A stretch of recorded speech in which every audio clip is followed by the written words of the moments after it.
stations on Dragon, 1 minute until configure for terminal count. T-minus 30 seconds.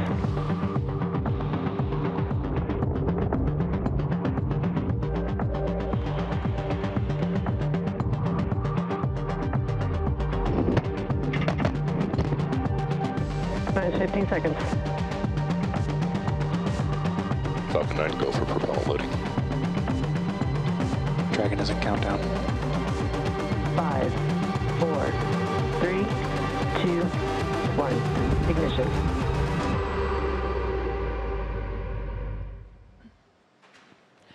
Welcome to our live coverage of SpaceX's Demo 1 mission. If you're just joining us, Dragon has performed its final departure burns from the International Space Station and is on its way back home to us. Today's mission actually began back on March 2nd when Dragon launched from Kennedy Space Center in Florida. Following that successful launch, Dragon arrived at the space station and docked with the orbiting lab on March 3rd.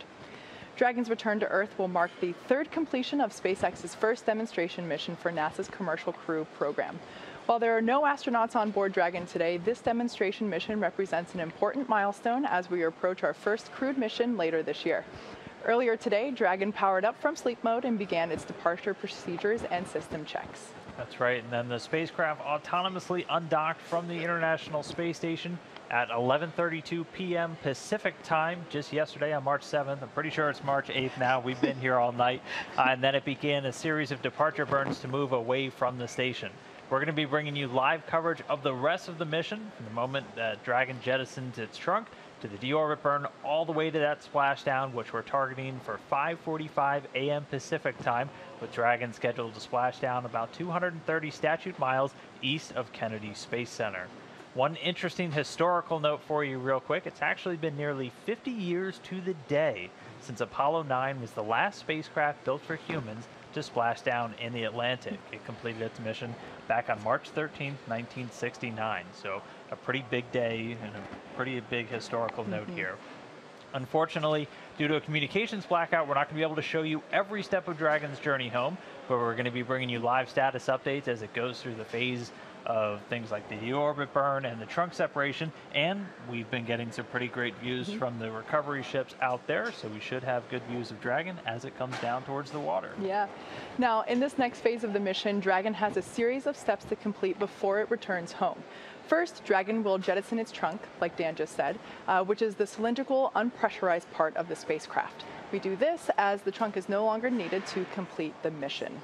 Yeah, that's going to be coming up in about 15 minutes or so. And like we said, we can't show every part of this for the mission, but we are going to be listening to the flight control teams. Again, we have one here right behind us in Hawthorne, and they're the ones basically monitoring all of Dragon systems just like they've been doing since it lifted off 6 days ago.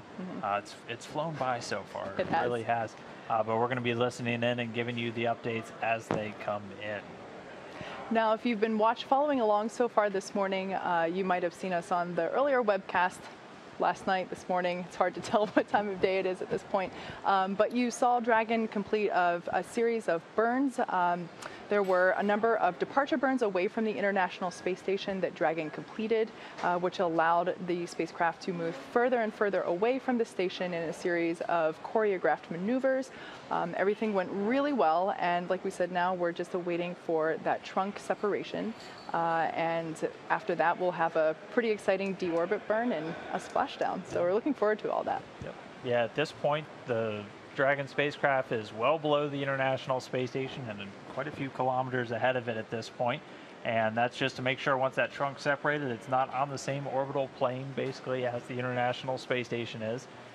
So that'll be the next major milestone coming up. And then that deorbit burn, which we'll go through all of those times in just a little bit.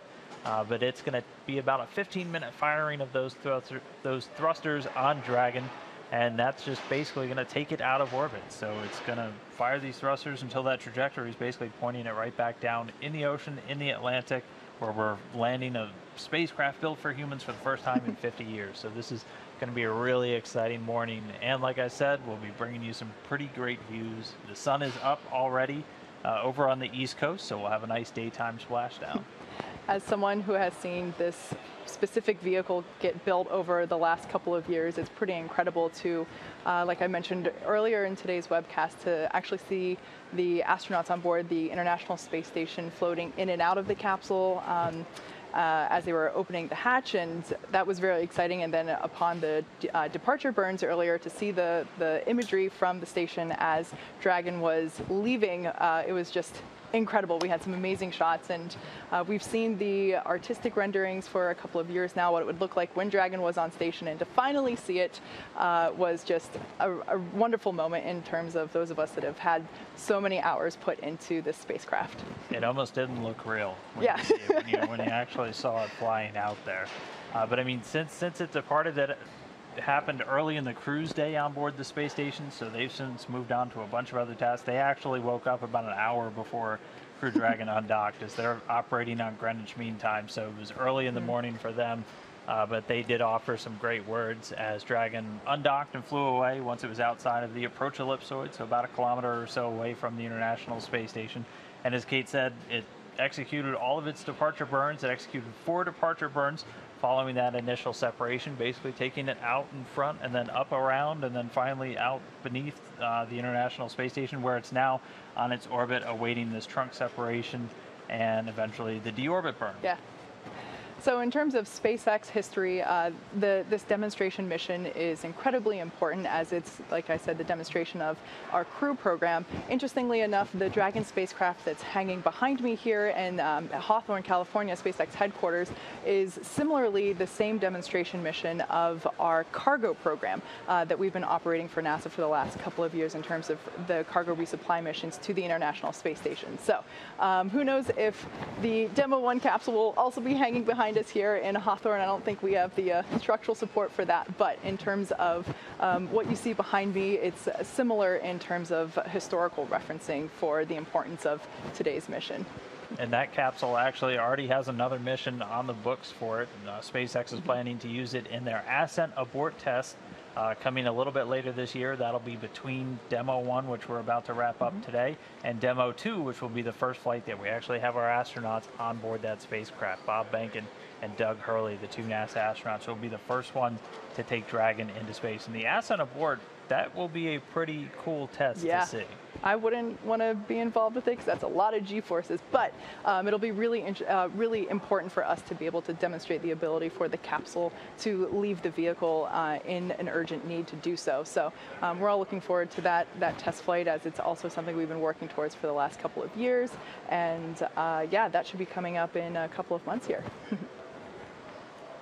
Yeah, and that'll be the second abort you guys have done, because you did a pad abort test already with the Dragon spacecraft. So basically just really putting the vehicle through all of the paces, all of these different abort tests, missions like this one right now, all ultimately with that goal of sending humans to the International Space Station on a Crew Dragon. Yeah.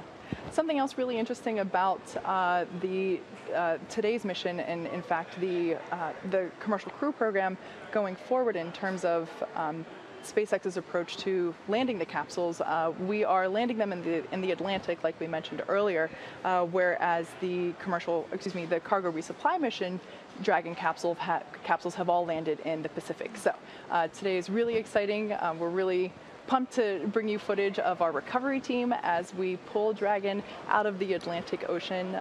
It's a lot of firsts today. It's been a lot of firsts all week, and to say the adrenaline has been pumping around here is an understatement. Yeah, we even had a crowd earlier this morning behind us gathered down at the control, and there's even more crowd. now. Yeah, now it's 4:30 in the morning here on the West Coast, but the crowd is already starting to gather here at SpaceX headquarters. But interesting note, normally those cargo Dragons landing over in the Pacific, and while this vehicle ultimately designed for crew, it's also carrying some cargo. It carried about 400 pounds of cargo up to the International Space Station, and it's been packed with a little over 300 pounds for the return trip home. And that's broken out across a couple of different areas. One of the more interesting ones, and one of the ones NASA's really keen on, is it's bringing back what we call utilization, so some science samples. It actually has 2 bags. They're basically like coolers on board that are packed with these cold bricks that we're able to put science samples in. So the ones that are coming back home today using some of the human research projects on board the International Space Station. Is we like to say the astronauts are experiments themselves. We're always poking and prodding while they're up there just to see how the human body changes and reacts in microgravity. And a lot of the samples from a couple of those projects are coming home on Dragon today. Also bringing home a couple of radiation monitors, and one thing that our program manager, Kirk Shireman for the space station program noted, it's also going to have a fan pump separator on it, and that's actually a piece, it's a piece of the spacesuits, the EMUs, the extravehicular mobility units. I'm from NASA and we still use way too many acronyms, and it's a piece that actually failed on orbit some time back, and they're bringing it home to take a look at it. It was since replaced with a spare unit. And we do have some spacewalks coming up in March. So very busy time in space right now, but right now kind of all focused on watching this Dragon come home. So the next milestone that we have coming up in about 7 minutes is the trunk separation. We will take a break for a few minutes while we await that, so stay tuned and we'll see you in a couple.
Oh, so right now we're waiting to hear for that trunk separation again.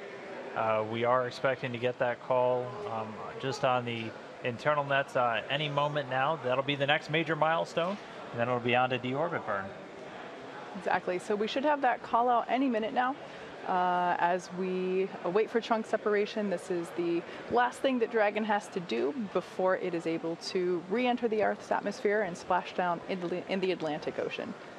That's right. Yeah, the trunk not coming home, but the rest of the Dragon capsule, the more important part, is going to be coming home.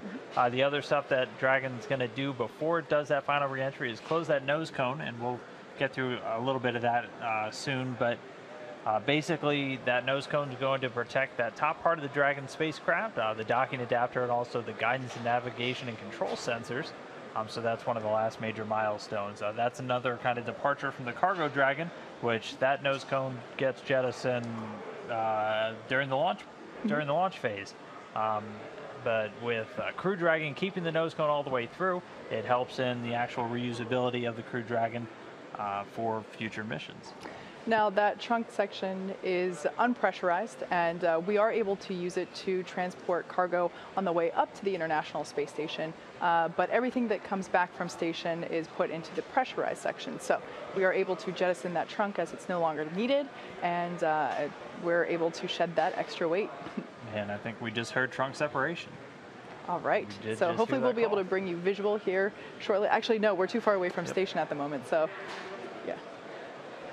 Yep. So next up is going to be the spacecraft using some forward thrusters to perform the deorbit burn. This is going to be a really major step because once that deorbit burn happens, you're coming home. You're leaving orbit and you're coming back to Earth. Can't and wait. That's going to put Dragon on a trajectory for that return. The burn will last about 15 minutes once it starts. So we're going to, again, continue to stand by. This is kind of the calm before the storm, if you will, where we're just waiting for things to really get into motion. Dragon's going to pretty soon do that deorbit burn.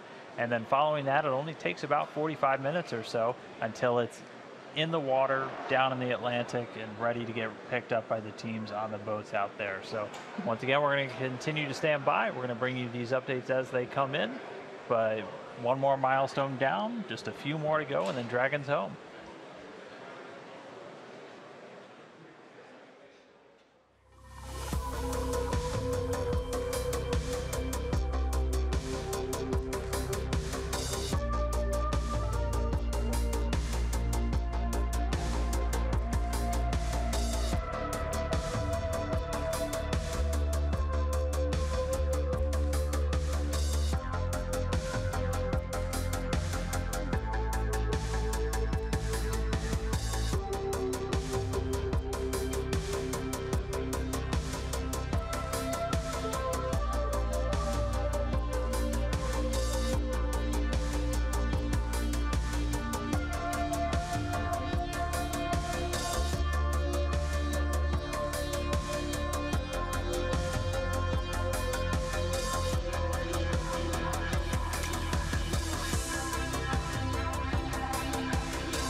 So again, right now we're just standing by for this deorbit burn to start. We are expecting it to start in about a minute or so. And then after that, it's going to take a little over 15 minutes to complete. Yeah, so we have already jettisoned the trunk, as you heard us talk about a couple minutes ago. That was the last thing Dragon needed to do before it is able to re-enter the Earth's atmosphere. And like we said, that'll be about a 15-minute burn, and then we will have parachute deployment and splashdown after that. So, like Dan said, kind of the calm before the storm. We're going to have a lot of activity coming up once we do pass through the re-entry burn. But at this point, we should be getting confirmation of the deorbit burn in a couple of seconds here. That's right. And once the deorbit burn is complete, it's just about, I'm trying to do quick math in my head as I look at everything, but it's just about 40 minutes or so until Dragon's scheduled to be back down in the water. So it's a pretty quick ride from being in outer space to being right back down in the ocean. And we just heard had confirmation of the deorbit burn. So like we said, this will last about 15 minutes.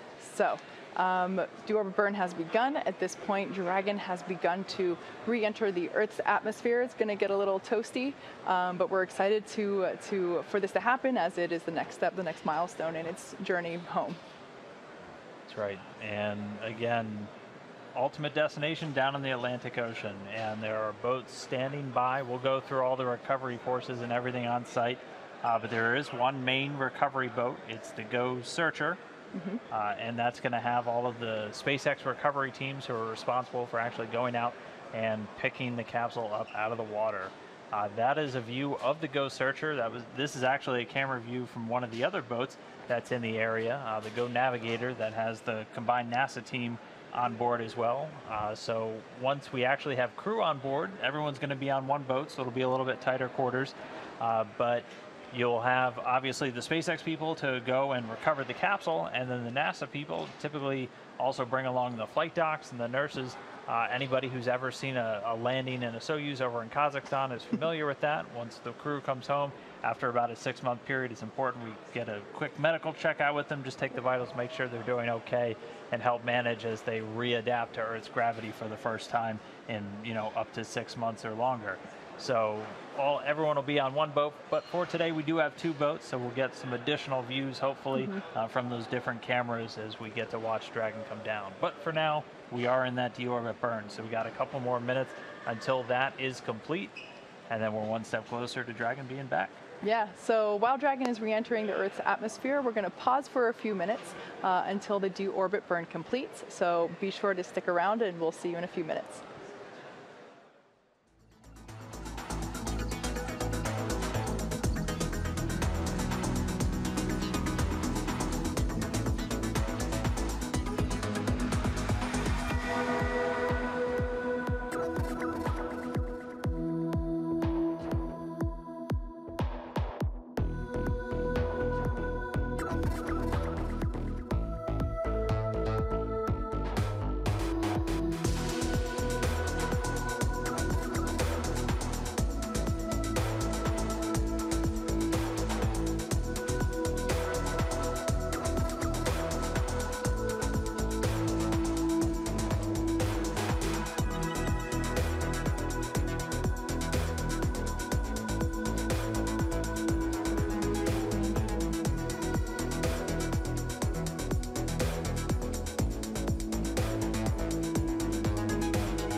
halfway through that deorbit burn. So again, we expect it to last about 15 minutes and 20 seconds.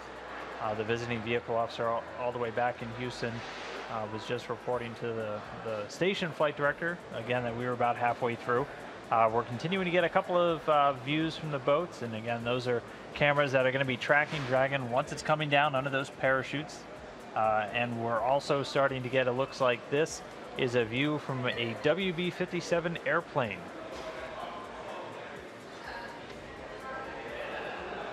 And so we have a number of assets out there off the Florida coast. Again, there's two ships rather, both with tracking cameras on board. And NASA also flying its WB-57 aircraft, typically used for high altitude weather research and other science missions. But it has a camera affixed on it and should hopefully give us some views of Dragon coming down under those parachutes. So there on your screen, you see a beautiful shot of Go Searcher, which is our primary recovery vessel. There on the front part of the ship, you can see what would essentially be the crew's quarters during the wait. They could be out to sea, depending on how rough the waves are, for a couple of weeks to just a couple of days, depending on the splashdown point. So they're coming into the view on the right-hand side of your screen. At the top is actually the helipad. For helicopters to land if we need to take the astronauts to shore quicker than just having them ride along on the ship. And really something that I just absolutely love about this vessel is underneath that helipad are actually medical quarters. So we're able to get the astronauts checked out immediately after egressing from the capsule, and we're able to check them out there and give them a warm welcome, not on land yet, obviously, but it's just such an incredible vehicle there that we're able to sustain so much activity while we're waiting for the astronauts to splash down, and then obviously once they are on board. It's also important to note, so right now the teams are about 200 or so, give or take, nautical miles off the coast. That won't be the case when we are bringing crew members back. That landing zone much closer in. I think it typically ranges out about 20 to 24 nautical miles or so away from the port. So that gives them the capability to then get back in within just a couple of hours instead of a little over a day that it's looking like it's going to take the teams to bring Dragon back after this mission. But there we have some views from Dragon as it is re-entering the atmosphere. It's pretty dark in space. Yeah, we're still in the midst of that deorbit burn. We're expecting that to take about 5 more minutes. So that's pretty unique, getting views from the spacecraft while that deorbit burn is still underway. But again, this is just the final maneuver, that final firing of those Draco thrusters, just to bring Dragon out of orbit and set it up on a trajectory to ultimately splash down over there in the Atlantic, where, as you were just seeing, the recovery teams are standing by, ready and waiting to receive.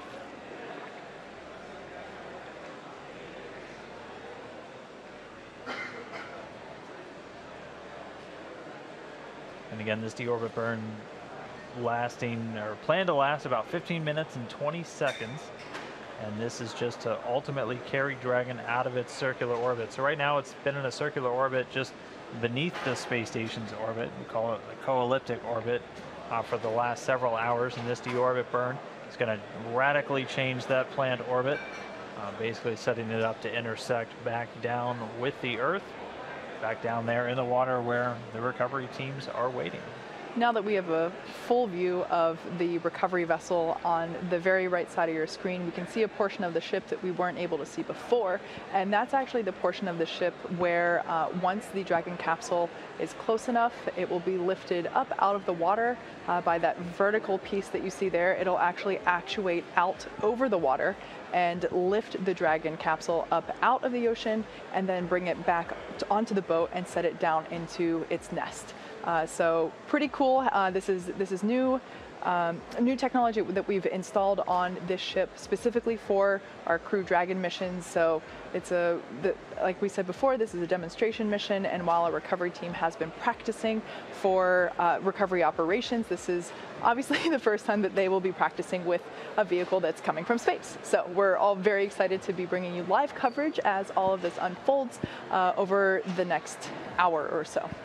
And yeah, and to give you a timeline of that recovery period, it's expected to take a little under an hour or so for the teams to actually have the capsule back up on the boat, which in a situation where there's crew on board, that's about that hour to get the crew out of the water and onto the boat so they can do all of their initial medical checks and everything else that we typically do after crew members are returning from these long duration missions.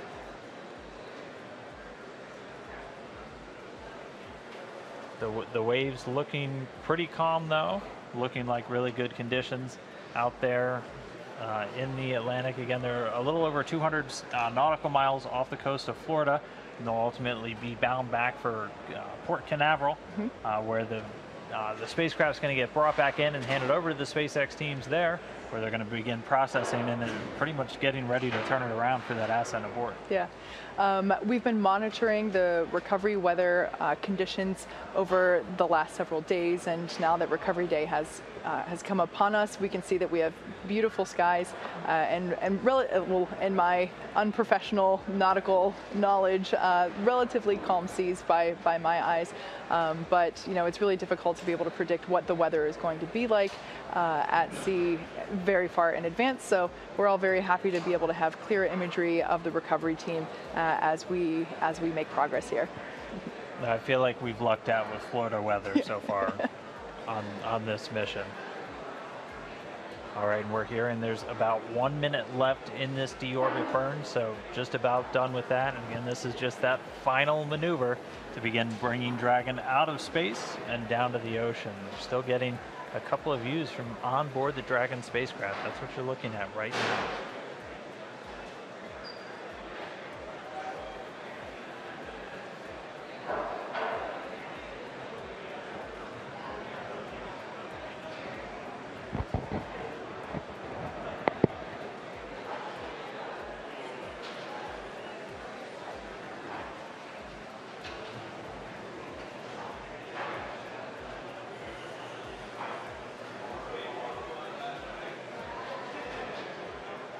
Right now we're just going to stand by and listen for how the deorbit burn went. Should be wrapping up momentarily. So like Dan said, we are waiting confirmation of the conclusion of the deorbit burn. It's been going on for the last several minutes, and like we said before, Dragon departed space station earlier today, performed a number of departure burns, and now we are hopefully just exiting the final burn, and that's the re-entry burn. And there on the left-hand side of your screen, you can see our recovery vessel waiting for the splashdown of Dragon. Once we exit the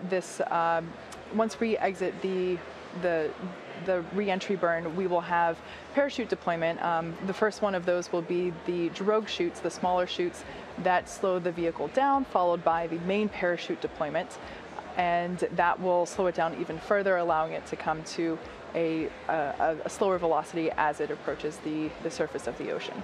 And we are being told that was a nominal burn, so the deorbit burn is complete. Dragon is on its way home. And so the next thing that's going to happen is that nose cone on Dragon is going to get closed. We heard that process is now in work. And then it's time for Dragon to really get through the Earth's atmosphere and ultimately splash down. So that's where the vehicle is going to heat up tremendously, because again, you have to keep in mind Dragon traveling at thousands of miles per hour right now. And when it hits the thicker part of the Earth's atmosphere, it's going to heat up tremendously from the friction. And this is actually video of the nose cone starting to close on the Dragon spacecraft.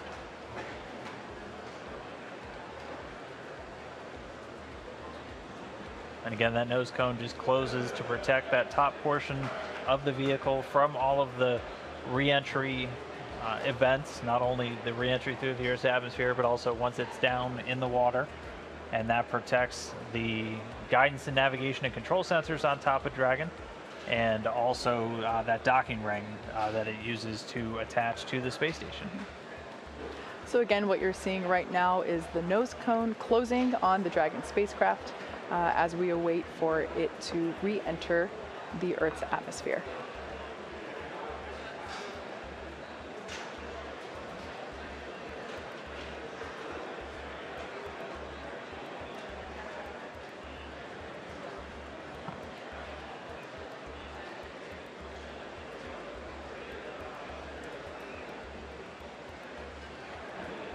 All right, so that nose cone looks like it's just about closed. We'll wait for final confirmation that everything looks good with it. But then pretty soon we're going to be looking towards the actual entry interface. So that's, again, where Dragon starts hitting enough atmosphere that it's going to start heating up, because right now it's still high enough, even following that deorbit burn, that it's still not feeling those effects. But the atmosphere is going to get thicker as it starts to descend, and that's going to heat the vehicle up. That's why you always have this heat shield on the bottom of these spacecrafts, and that's why a lot of them are in these, this conical shape. As a lot of engineers I've talked to, they like to say physics haven't changed since the 1960s. When we made the spacecraft back then, it was for that it was that shape for a reason, and so that's why it's so common to see this capsule design. Just because of how you re-enter the Earth's atmosphere, it makes a lot of sense. So we just heard confirmation that the nose cone hooks have begun the process of securing the nose cone into place prior to that re-entry burn. Right, and so there's actually an anticipated time where you lose signal with the spacecraft, and that's just because as you're re-entering the Earth's atmosphere and you go through that intense heat, plasma actually builds up on the outside of the spacecraft, and you can't send or receive signals from there. So it's very common when there's people on board, you'll lose the voice communication between them and the ground, and you'll lose all the telemetry or the data streams that you have coming from the spacecraft to rooms like the Mission Control Center just behind us here in Hawthorne. So that'll be coming up. We're expecting that to happen at about 5:33 a.m. Pacific. So coming up in just about 20 minutes from now. Exactly, and so after we are able to get through that phase of the mission, like we said before, following that will be the deployment of the parachutes and then splashdown. Right. So just a quick recap in case if you have just joined us recently. We have departed from the International Space Station. Dragon completed a series of 4 departure burns in a slowly choreographed maneuver, and now we have already jettisoned the trunk of the Dragon spacecraft. We have completed the deorbit burn, and now we're just starting to come back down through the Earth's atmosphere in the final leg on Dragon's way home. That's right, so that nose cone's closed, and we're just going to be standing by to wait until we go through that entry interface. Again, that'll be about 20 minutes from now. And then once it's down through there, it's time for the parachutes. And we talked about the parachutes a little while ago, and we should hopefully get to see those parachutes maybe from the plane.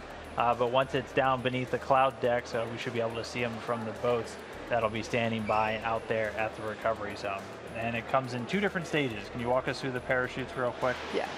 So with the parachutes, we will have the drogue parachutes. Those are the smaller chutes that will come out that will slow the vehicle down a little bit, and then we will have the main parachutes. Those are clearly visible by the orange and white coloring on them. Very iconic if you've watched our previous Dragon splashdowns for the cargo resupply missions. So we will have that, and then that's what will slow the vehicle down enough to have a safe splashdown in the water.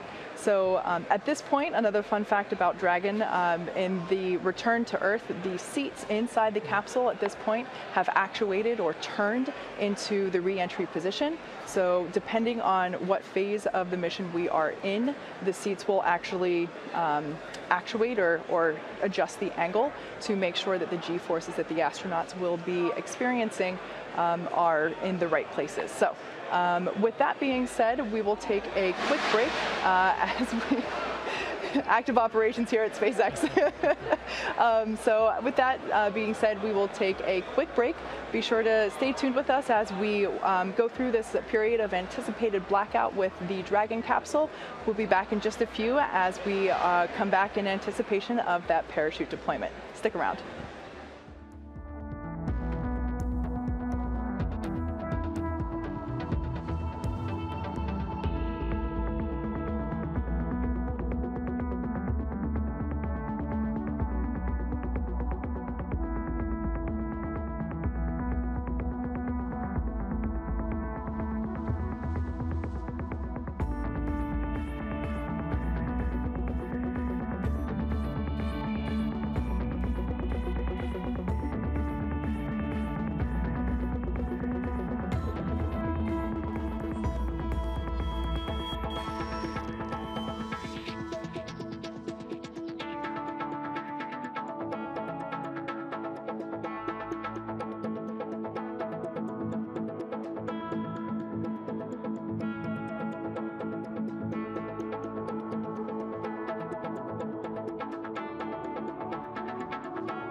if you're just now joining us, we have had a successful deorbit burn, so that was the last major milestone.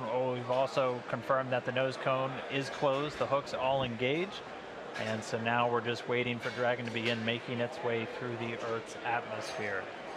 That deorbit burn lasted a little over 15 minutes and was reported that it was done successfully, no issues, and Dragon is now on its way home. We're continuing to get some pretty great views from the boats out there in the splashdown zone. We're also going to be on the lookout for some video possibly from an aircraft that we have in the area. One of NASA's WB-57 research planes is going to be trying to get some views of Dragon and the chute deploy and actually coming down under the parachutes. There are some clouds in the area, so the boats might not see it right away, but once it's underneath those cloud decks, they'll have some pretty great views of it coming down. So there on your screen, again, you can see our primary recovery vessel. That is, well, there it went. But that is our recovery ship that is fully equipped with medical quarters for checkouts. Once we do have crew on board Dragon for our upcoming missions, they will be able to come out of the capsule and get a full medical checkout immediately afterward. There's also a helipad there where a helicopter can land in the event that we might need to get them back to port sooner than what the boat may be able to go. And there on your screen you can actually see, I mentioned earlier, the lift that will bring Dragon out of the water has actuated it into its recovery position. So that you can see on the right-hand side of your screen at the end of the boat, and that is what will actually take Dragon out of the water, lift it up, and then place it into its nest, which it's the official term for it on the ship, and then that would be considered the end, at least whenever we get to that point, that will be the end of our webcast today. But at this point, we're still waiting for the parachutes to deploy and then for the entire recovery operation, which, like I mentioned before, the recovery team has practiced this, but obviously not with a vessel that has come down from the International Space Station yet. So a lot of firsts that we'll be seeing today, and we're really excited to be able to share that with you. Yeah, and if you missed the very beginning, the fun historical tidbit we had for today was it's been almost 50 years to the day since we've landed a spacecraft designed for humans in the Atlantic Ocean. That last one was Apollo 9, and that was back on March 13th, 1969. It was actually supposed to land in the Pacific, but ended up shooting for the Atlantic, and that was the last time they landed one in that area. So it's going to be exciting to see this water recovery. All of our crew members for the last couple of years, well, basically since we stopped flying the space shuttle, have come down for land landings over in Kazakhstan on the Russian Soyuz spacecraft. But in the not too distant future, we'll have crew members Doug Hurley and Bob Behnken, still waking up. They'll be on the Dragon for the Demo 2 mission a little bit later this year. So everything looking really good so far. We're going to continue to stand by and wait for that entry interface. We are just about 20 minutes away from when we're expecting to actually see Dragon under those parachutes. So not much longer, good things to come. There's a lot of anticipation. There's a crowd growing behind me here at SpaceX headquarters. Our mission control center is just down there, and you can probably hear the voices in the room around us, and the crowd is definitely starting to grow in anticipation of Dragon's reappearance. So with that being said, we will take a quick break as we await for Dragon to re-enter and for those parachute deployments. Stick around, we'll be back in just a few.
So we're getting a bit of a treat here. You're getting a live view inside the Dragon capsule as, again, it's getting closer and closer to that entry interface, coming through the Earth's atmosphere and then splashing down in the Atlantic Ocean. But first, we have a very special guest, somebody who's going to be on board a Dragon in the not-too-distant future, NASA astronaut Bob Behnken.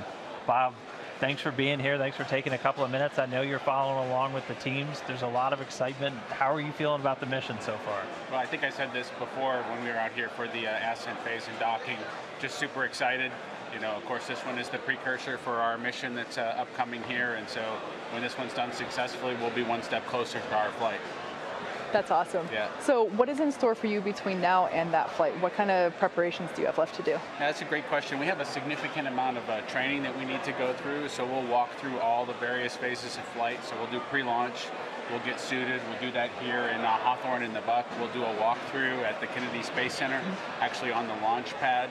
Learn a little bit more about the emergency escape system if we should need that prior to launching into space. And so we'll walk through all those different scenarios. Then we'll head back out here again for a couple of other events associated with docking and, of course, with the re-entry. Awesome. And so we're getting views inside the Dragon spacecraft, and I mean, a camera's okay, but it can't do the real thing justice. What's it like to be like in a spacecraft when you're coming back through and everything's heating up? Yeah, there's a couple of pieces of coming back through the atmosphere. The first one is really emotional for those of us who've seen a lot of spacecraft come back. It's just it's very special to kind of go through that experience, and it's a physical thing as well, as you actually see the light from the atmosphere as it heats up the external portions of the spacecraft. You see some orange lights flickering, the plasma kind of go past the windows. The windows will be down in near our feet on this vehicle. That'll be our closest view out the window per se, but it's definitely something that we'll be able to see and know the outside of the vehicle is going through something pretty severe, and we'll be hoping it takes care of us as it takes us through entry. That's incredible. I can't even imagine what that experience might be like. It's remarkable. Again, there's the physical piece of it. You can, sensations that come in with the light, but there's also the emotion of knowing that you're taking all that energy that you put into the vehicle to get it into orbit. It's all got to come back out so that you can get back to the ground safely. So it's been a while since you've been to space. Is there anything you're really looking forward to when you get to the space station? Anything like what's your bucket list once you get back up there? For me, when I get back to the International Space Station, I really am looking forward to seeing it completely complete. I was pretty close with my flight. We put the cupola on the underside of the space station. One of the things close to the construction complete on the International Space Station. So I'm looking forward to getting back in there and actually experiencing sunrises and sunsets again. They're just remarkable from on orbit. Not quite the same as they are from the ground, and can't get that anyplace else. Last question for you. I'm sure you've been following along on social media. You've seen the photos of our zero-G indicator. Now, he's not coming back until you bring him back for us, so you'll have a little bit of time to play with him while you're on station. Is there anything that you would like to teach little Earthy while you're up on station with him? Yeah, that's a good question. I didn't actually realize that little Earthy was going to stay on board the space station until Lee Rosen, one of your folks here at SpaceX, come and let us know when we sat down to watch undocking, and he said, "Hey, we're going to need Earthy back. You got to bring him back." And so I think our plan is to have him teach us. He's going to welcome us aboard probably when we get there. And I think Ann and David and Oleg have trained him up well. So hopefully he can walk us through the emergency brief, and he's a full-fledged station crew member by the time that we get there. Well, it definitely looks like he's been getting a crash course in just about everything. Yeah, he should have it all, and he ought to be able to transfer it to us. That's part of being a crew member that arrives and takes over responsibilities on the International Space Station. That's very cool. Well, we certainly look forward to him coming back, as well as you and Doug, in our Demo 2 mission in a couple of months. So it'll be very exciting. Very much looking forward to it, as you might imagine. Us as well. Thank you. Well, we're going to get back to the re-entry interface. Bob, we're going to let you go watch along because, again, vested interest in everything that's happening. Thanks so much for jumping upstairs real quick and talking with us. Thank you again. Thank you very much. Thank you. So with that, we are awaiting the deployment, or excuse me, the final phase of the re-entry of Dragon spacecraft as it's coming back through the Earth's atmosphere. I'm still kind of reeling from his comments about what it's like to actually come barreling through the Earth's atmosphere, something that you see depicted in movies and TV shows, of course, but to hear it live from the source is pretty cool. And that's exactly what Dragon and Ripley are doing right now. So we brought you a live view of that just a couple of minutes ago. That was pretty cool that we were able to get that shot. Like we said, plasma will be building up on the exterior of the vehicle as it's re-entering the atmosphere. So there's a blackout period that we were expecting, and that's where we're at right now. So, but we can't bring you a view of Ripley on her journey back to the Atlantic Ocean. You can see a view of our recovery ship there. Like I said before, we can now see that the lift arms have actuated out into the recovery position, and they're like that in anticipation of Dragon being pulled in to position closer to the end of the ship and being lifted up into the recovery nest. And you got to imagine the teams out there on the ocean are ready for this to come home. And again, since they're about 200, give or take, nautical miles out to sea, they actually left yesterday, so they've been out on the water for some time. So they're ready and waiting. Again, the prime team is on that Ghost Searcher, and that's a bunch of SpaceX technicians who are going to be responsible for going out on some fast boats that will deploy from that prime ship. And they'll begin just basically getting the capsule stable and then bringing it in closer to ultimately get hoisted up on the ship. Also going off to make sure that they get those parachutes as those get jettisoned from the capsule at pretty much just at the moment of touchdown. So we're just going to be ready to watch all of that unfold pretty soon. We should be seeing those parachutes in about 10 or 11 minutes from now, right after Dragon begins that final plunge through the Earth's atmosphere. So we're getting a lot closer. Things are really going to pick up once we get those first views of Dragon over the Atlantic there. Absolutely. So like Dan just said, we've got about 10 minutes until we see the first deployment, which are the deployments of the drogue parachutes. So with that being said, we're going to take a quick break, and we'll be back in a few as we get closer to parachute deployment.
a view from that WB-57 airplane. You were looking at Dragon streaking across the sky on its re-entry through the Earth's atmosphere, aiming for a splashdown in just a little while from now. So it's pretty exciting that we get this shot right now, as it is our first view from planet Earth of the Dragon capsule since it lifted off from Cape Canaveral just several days ago. I will say this is a pretty rare treat to be able to see this here. And again, this video is coming from a NASA airplane that we're flying around that recovery zone there, a WB-57.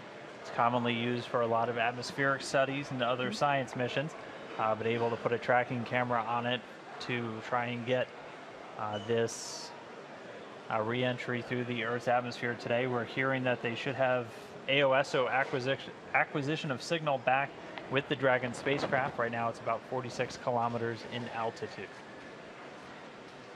Yeah, so just for orientation purposes, if you've seen our launches previously, you might be familiar with the angling of this as takeoff.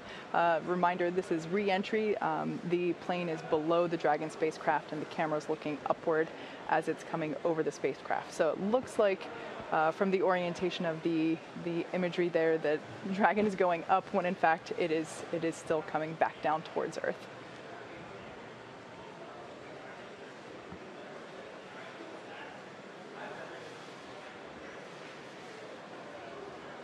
And again, just keeping you on the timeline, so we actually acquired signal about a minute ahead of when it was expected, where we're going to be looking for those initial drogue chute deployments at about 41 minutes after the hour. So after Dragon gets a little bit lower down, we're going to be keeping an eye out. You're going to see the drogue chutes deploy initially, followed by those 4 main parachutes, much larger and able to slow the vehicle down for a much softer splashdown in the ocean.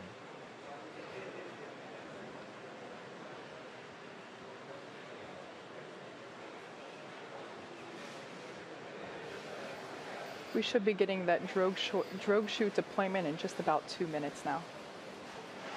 And just heard that we're now below 30 kilometers.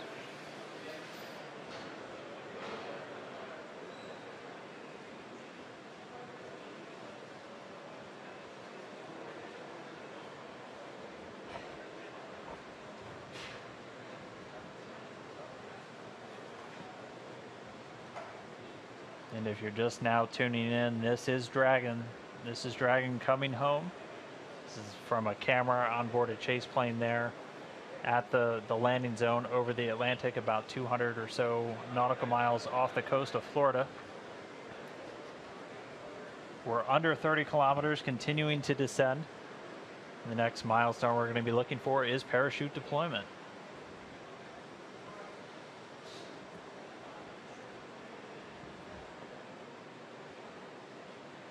And hearing we're now about 20 kilometers in altitude.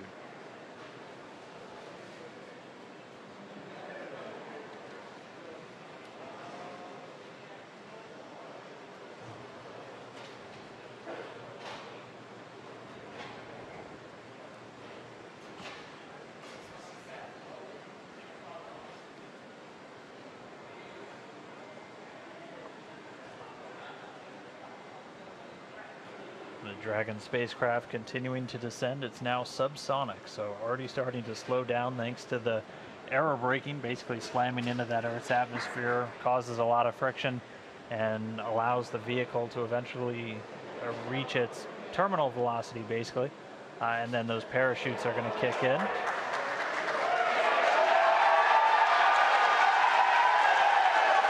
So there you have visual confirmation of the deployment of our drogue parachutes. This is the first of 2 parachute deployments.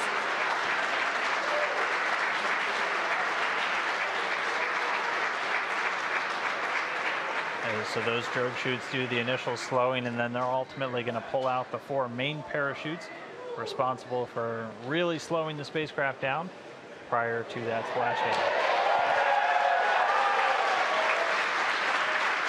You can hear cheering here at SpaceX headquarters as the employees that have gathered around our Mission Control Center are sharing the same view as you.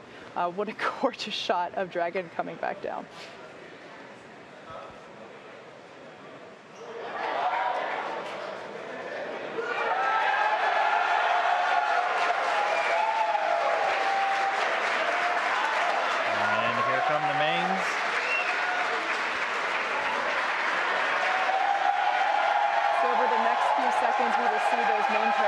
chutes, exactly like that, begin to expand as they capture more air, further decelerating the Dragon vehicle down to the Atlantic Ocean.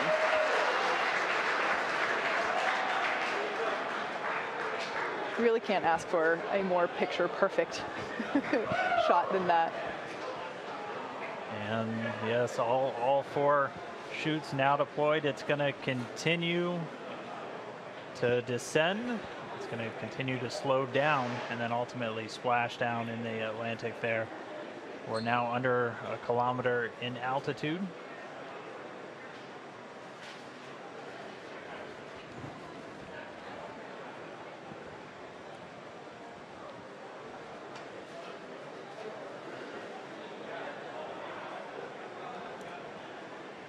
Just about 750 meters to go.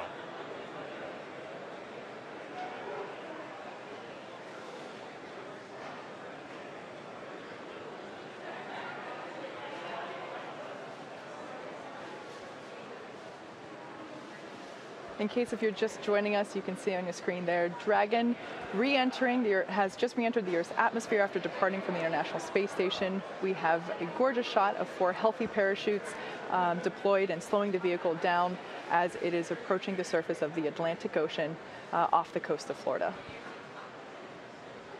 And it's continuing to descend under those chutes. We just passed 500 meters.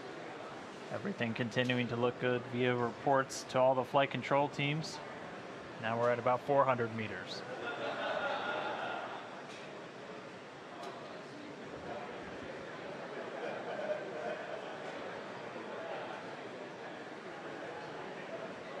And just passing 300 meters, continuing to descend. We might be right on time. We were planning on splashing down at about 5:45 a.m. Pacific, and we're getting real close to that bingo time. Just past 200 meters.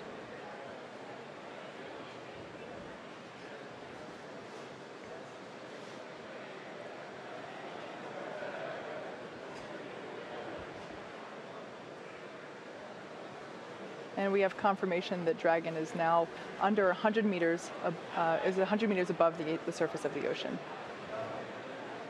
So next up, standing by for splashdown.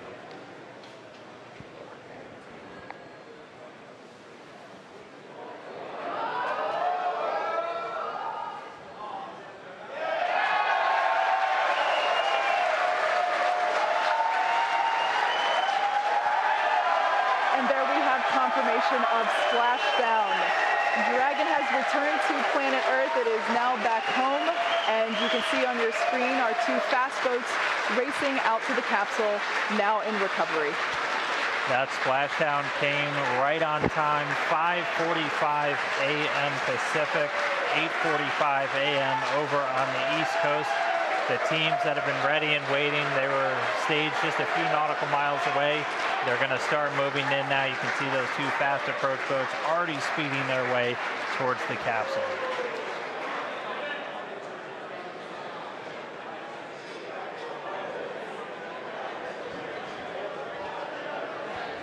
While there's still a little bit more work to be done at this point, like we said, the recovery team has to safe the vehicle and then lift it onto the recovery vessel. However, obviously by the excited cheers here at Mission Control, the splashdown is an enormous event for us in terms of the safe re-entry, or excuse me, the safe return to Earth from the International Space Station. That's right, and you'll notice 2 boats on their way. 1 boat actually responsible for beginning to safe the vehicle and get it ready to go up onto the boat. The other one's going to go off and collect those parachutes as those 4 main chutes actually get jettisoned away from the spacecraft as soon as the vehicle detects that it's splashed down in the water. But if you missed it, I'm really sorry, because that was really cool to see. But Dragon did splash down at 5:45 a.m. Pacific time, 8:45 a.m. over there on the East Coast, where they're now moving in on a Dragon spacecraft in the water, ready to recover it. Exactly. So like we said, the recovery team has been ready and waiting for a Dragon splashdown. It's been quite the morning. evening. Dan and I have been here since yesterday night, bringing you coverage from Dragon departure from the International Space Station now all the way down to splashdown. So it's a great next milestone, and we are excited to bring you coverage of the recovery operations as well. But we have a few minutes before that happens, so we're going to take a break momentarily, and we will continue bringing coverage as the recovery operations progress.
we're going to take a quick break from the operations because right now we have Benji Reed. He's the director of the Commercial Crew Mission Management here at SpaceX.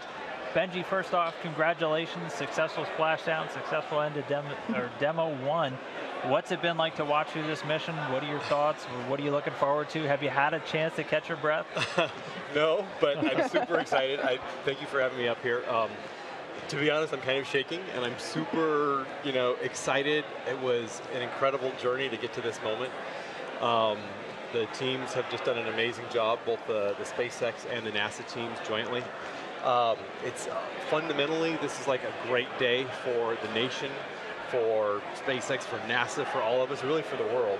I think it was Ann who said this is the first time in 40 years that we've have a spacecraft designed for humans to fly. And not only did she fly and go to the space station, do everything she was supposed to do, but we brought her home safe and sound, landing here in the Atlantic. Just amazing. I can't believe how well the whole mission has gone. Pretty much, I think on every point, everything's been nailed all the way along.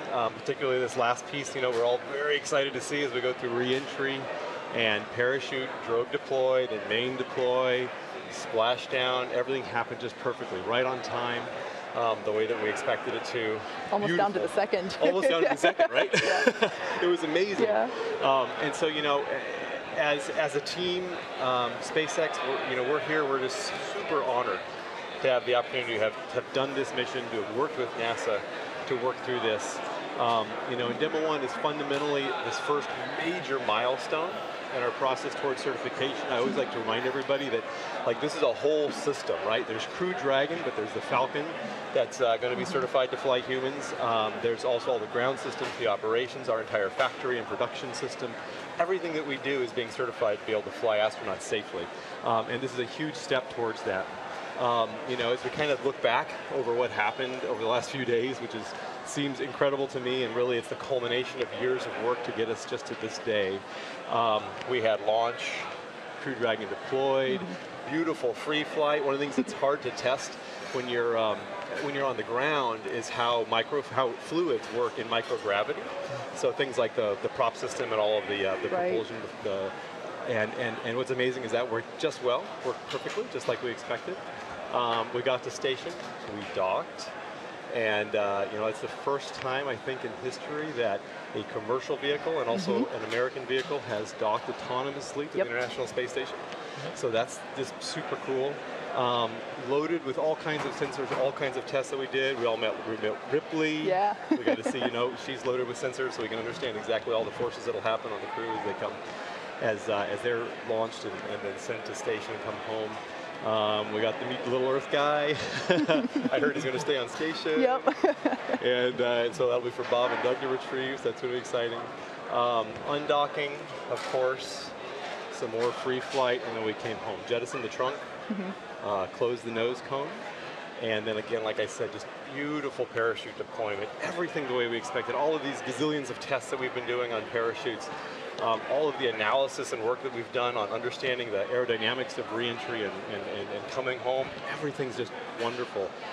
The important thing now is we take all of this data that we've learned. We love data. And we love data, right? I mean, fundamentally, we're engineers and engineering-driven behavior, right? It's what we got to do. So we take all that great data, and we're going to apply that to the next steps. So what's coming up next, I think, because believe it or not, as excited and still shaking as I am about this return, there's a lot more to do, right? Because our ultimate goal is to be able to continue to staff space station, right? And provide astronauts rides up to space, give them a safe place to be, a safe place to come home in, and do crew rotations every 6 months. So how do we get there? So we finished Demo 1, huge milestone. Next up, we take that data, we apply it, we learn from it, and we're going to go to our in-flight abort test, similar to that pad abort test that we did a few years ago, except this time we put the Dragon. It'll actually be the same Dragon that we flew on Demo 1. We're going to take that and put it on top of a Falcon 9, launch it, get it going super fast, get it to test conditions, and then escape it off of the rocket, and again do the same thing, bring it home safely on its parachutes, land it in the ocean. And then from there, after we get that done, we go to Demo 2. And that's kind of like, wow, that's the big prize, right? Because that's going to be sending Bob and Doug, our astronauts and our partners and our friends, sending them up on Dragon, taking them to the station safely, bringing them home safely. And then with that done, we'll go through final full certification and start those 6-month rotation missions, which we're just also excited about. It's important to take a step back and think about all of what it took to get here, all the work from all the joint teams, NASA and SpaceX, all the support that we've had from friends and family. And really, I think the most important thing is that on behalf of all of the 6,000 people here at SpaceX, we really want to thank NASA, we want to thank the space station, the international partners, and thank the American public for their support and partnership as we go through this. We're really proud to be part of this endeavor. Thank you for being here with us. It is early Friday morning here in Hawthorne, so for those of us that work here at SpaceX, we still got a full workday going, and obviously we've already been working on Demo 2 for a while, even though today was the Demo 1 day, so I'm sure that you, like me, will continue our work on Demo 2 for the rest of the day. I'm going into meetings to start talking about the next step that we've already been working on Demo 2. So. Exactly. Well, thank you so much for being here with us. Congratulations to your team as well on the success of the last week. Really, it's been awesome for us to be able to share the hard work of all SpaceX employees with the public. So with that being said, thanks for being here. We're going to take a quick break as we bring you more coverage of the recovery operations, which you can see is ongoing on your screen there on the left. So stick around, we'll be back in just a couple.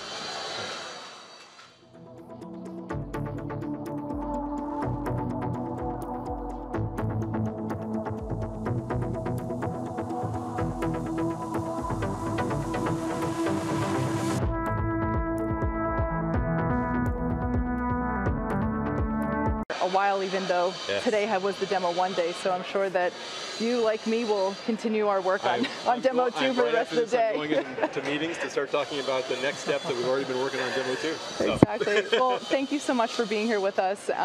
Congratulations to your team as well on the success of the last week.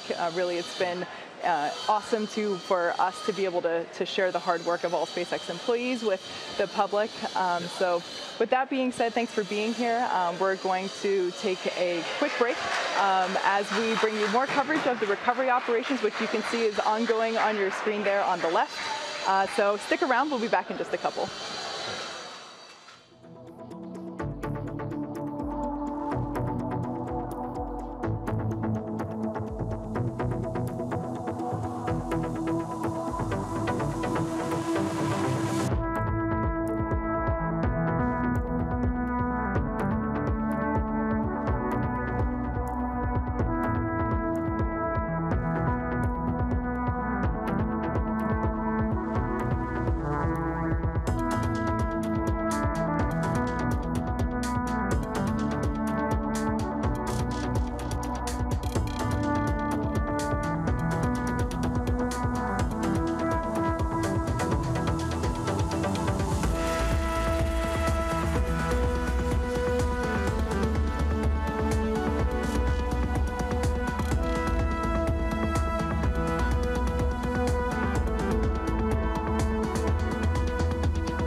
now. We're waiting to get some video back from those recovery teams out there in the Atlantic. For now, though, we do have another guest for today's broadcast, NASA Administrator Jim Bridenstine, who's standing by over at NASA headquarters in Washington, D.C.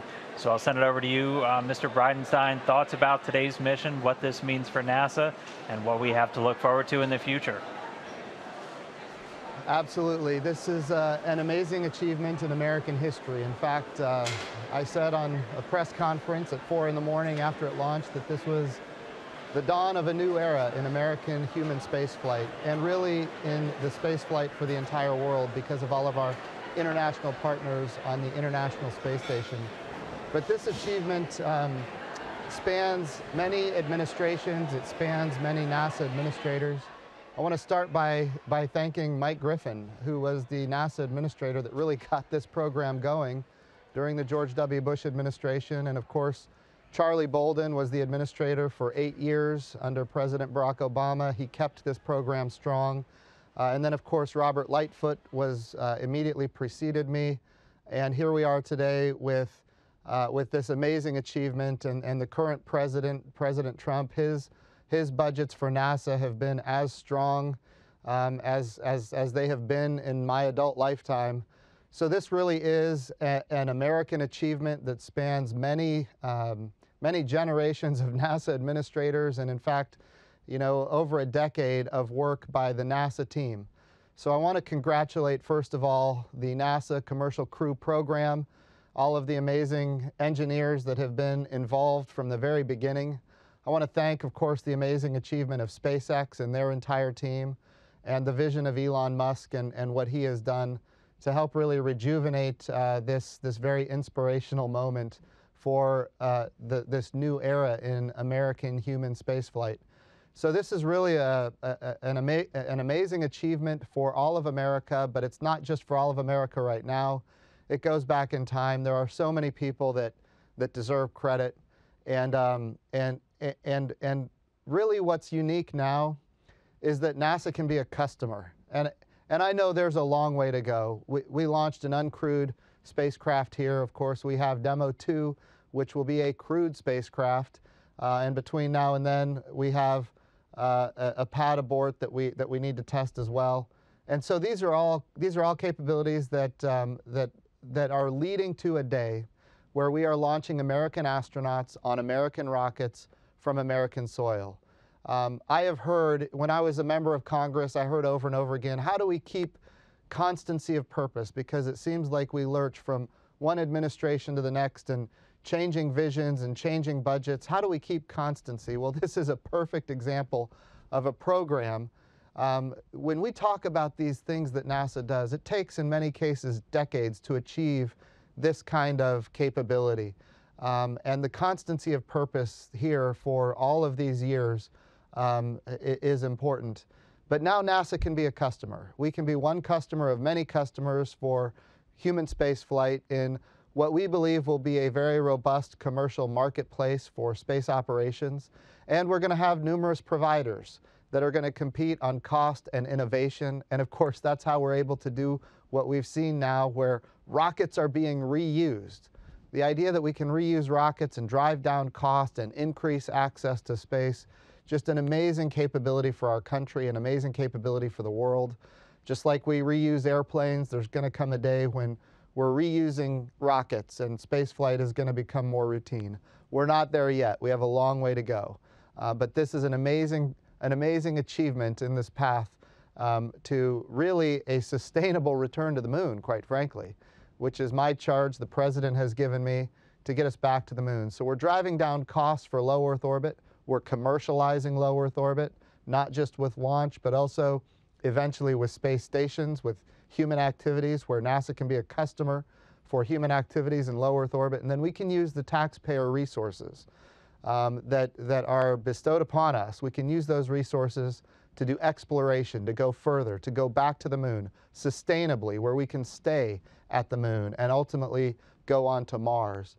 And this is one small piece in that really grand vision, but this is no small piece. This is an amazing achievement in the history of the United States of America, and it just really exemplifies what we can achieve when we maintain that constancy of purpose.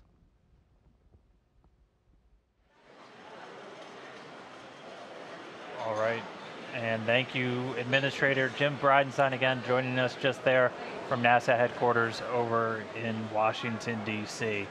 We are still waiting to get some views from all the recovery teams. They are still in that recovery process. Again, we expected it to be between 30 minutes and an hour until they get the Dragon capsule back up on the boat. So before we do get those feeds back, we're going to head out to JSC real quick, the Johnson Space Center in Houston, where we have a few more folks standing by, including Steve Stitch, who is the Deputy Program Manager for NASA's Commercial Crew Program. We also have Mike Hopkins, a NASA astronaut, and one of those astronauts already assigned to a future Dragon mission. And then Mr. Kenny Todd, he's the Operations Integration Manager for the International Space Station. So guys, I'll send it over to you real quick. Offer us your thoughts on how this mission's unfolded and what's ahead in the future. Hey, thank you, Dan. Hey, it's great to be here representing the Commercial Crew Program. Just what an outstanding day to be part of our program. You know, we let our contracts in 2014 for these first missions, and to sit here today and talk about Demo 1 and how great the flight went and what we're going to learn from it, it's just amazing. I'd like to congratulate the SpaceX team. Phenomenal job getting the vehicles ready and executing the flight. Our whole NASA team that worked the mission. And if you just think about the enormity of what happened in this flight and all the prep that went into it, getting the pad refurbished at 39A, getting the flight control room set up, getting the vehicles built, getting the Falcon 9 ready, all the analysis, all the mission support that went into it, the sims and the practice leading up to this flight over the last year or so. Just been a tremendous job.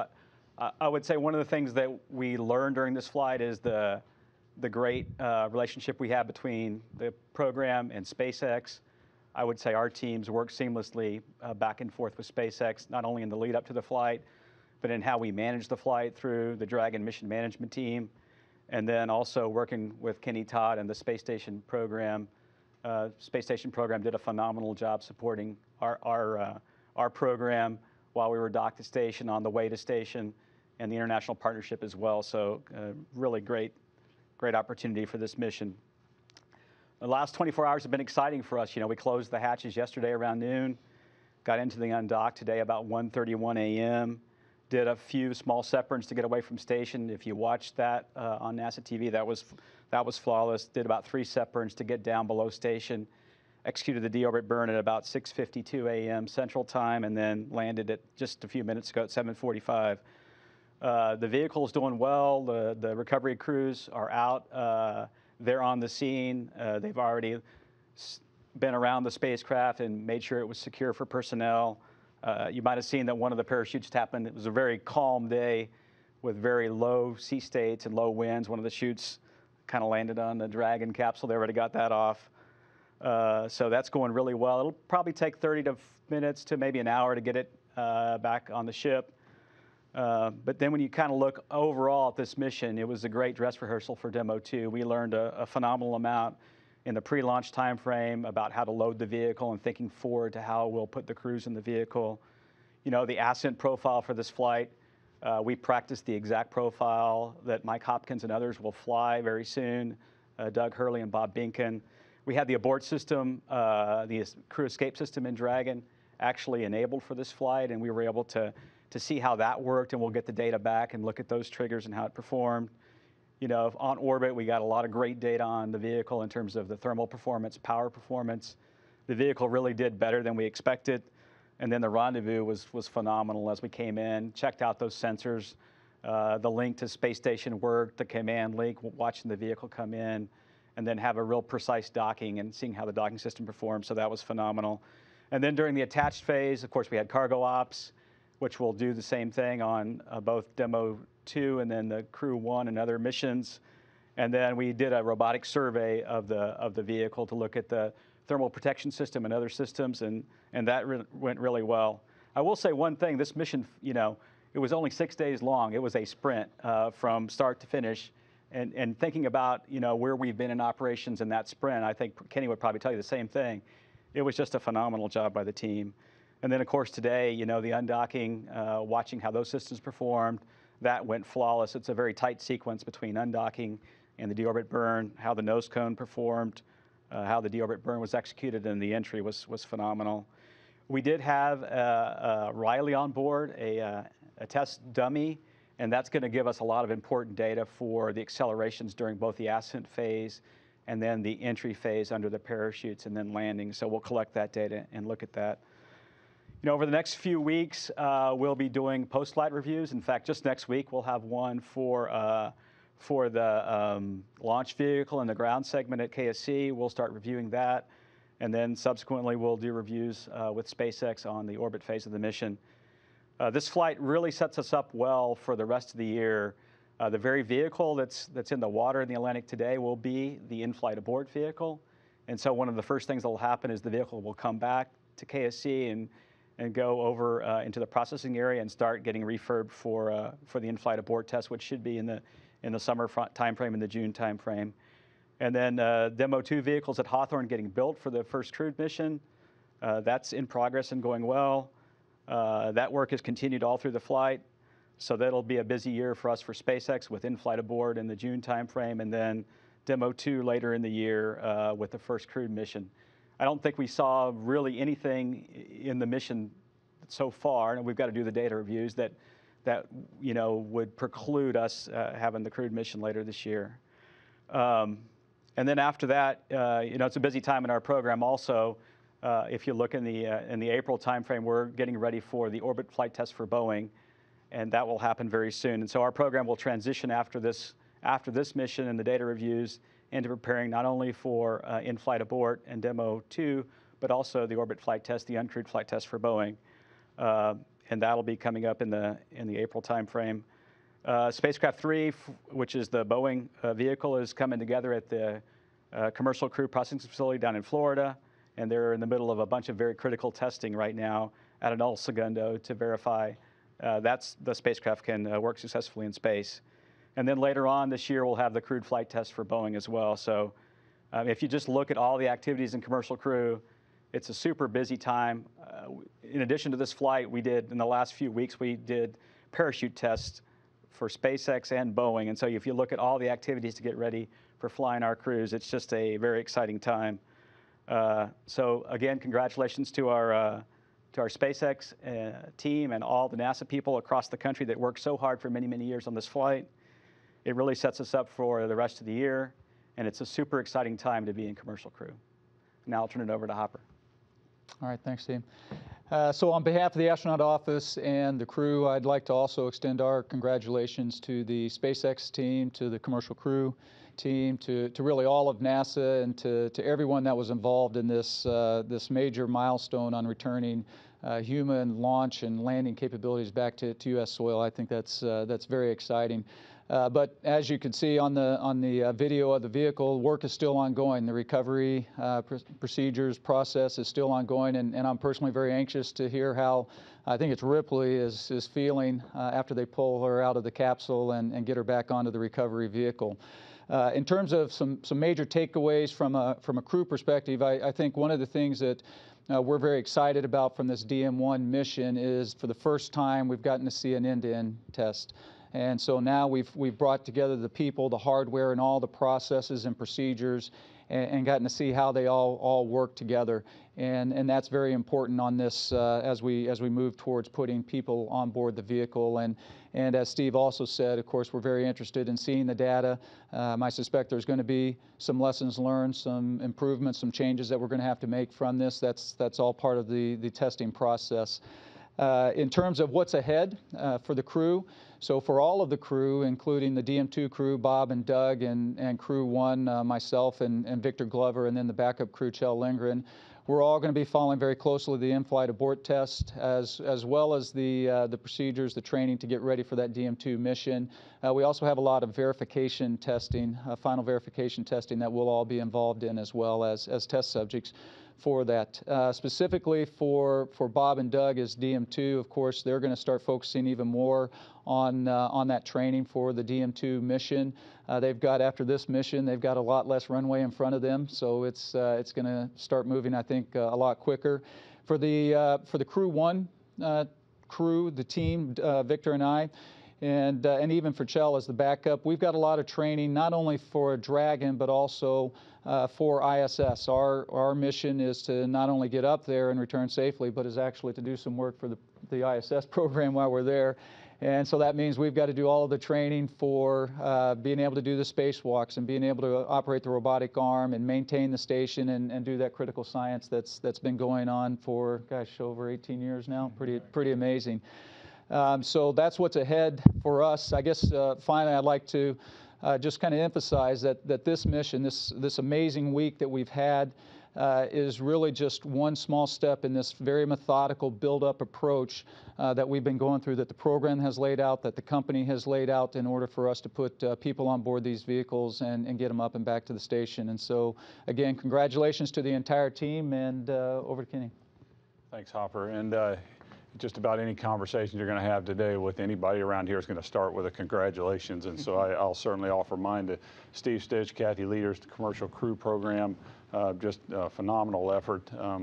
It's not easy doing what this program's had to do for the last several years, and to finally see the product of that has just been incredible for the last week. And our friends out at SpaceX, Benji Reed, Artie Matthews, the team out there, we've been working with them for the better part of a decade doing commercial cargo services, and that's we know that team. They're as every bit excited about human spaceflight as we are, and their passion shows. It shows whenever they launch a vehicle. It shows whenever they bring a vehicle home. There's just a lot of excitement around that, and it's quite invigorating for a lot of us to see that kind of passion. It really is cool. So anyway, to Benji and the team at SpaceX, certainly we pass along our congratulations from the space station program, and we'll certainly look forward to seeing you guys again soon.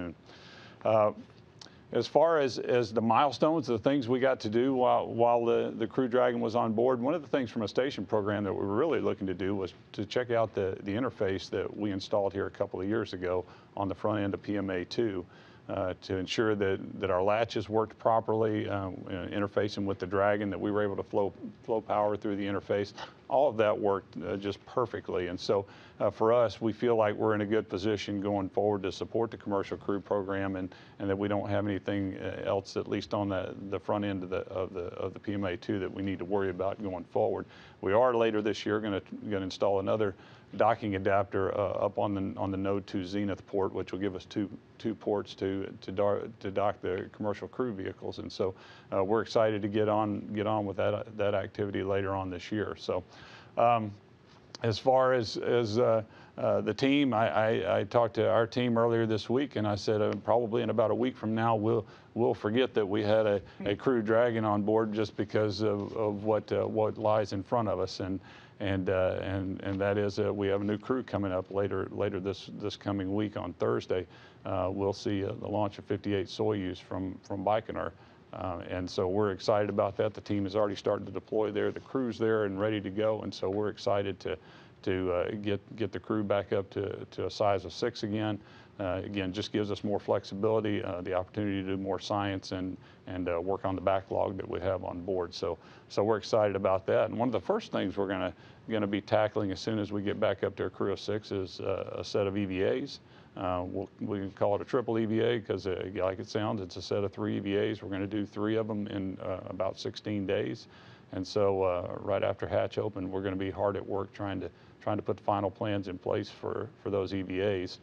And then shortly after that, we've got a couple of cargo vehicles coming up. In fact, another SpaceX vehicle, and also a Northrop Grumman Cygnus is coming on board as well during the month of April. So there's a lot going on.